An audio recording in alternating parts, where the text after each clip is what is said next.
Hello everyone, જય શ્રી કૃષ્ણ. હું છું એકતા પટેલ. આજે આપણે ફ્લાવર બનાવવાની ટેકનિક શીખીશું, જેને બનાવવા માટે આપણે એક સેક્શન લેવાનું છે અને એના 3 ઇક્વલ પાર્ટ કરવાના છે.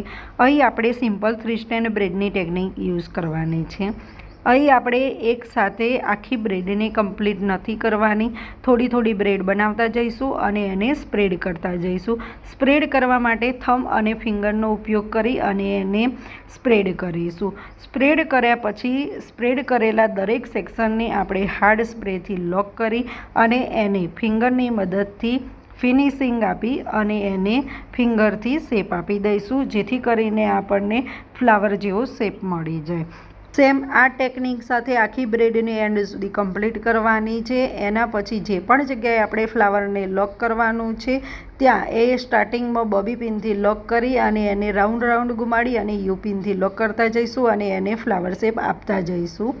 જો તમે નાનું ફ્લાવર બનાવવા માગો છો તો તમે સિંગલ બ્રેડ બનાવી શકો છો, અને મોટું ફ્લાવર બનાવવું હોય તો 2 બ્રેડ બનાવવાની છે. આઈ હોપ સો કે તમને આ ટેકનિક સમજ આવી હશે. આવી બીજી જ ઘણી બધી ટેકનિક શીખવા માટે મારા પેજને જરૂરથી ફોલો કરજો. Bye bye.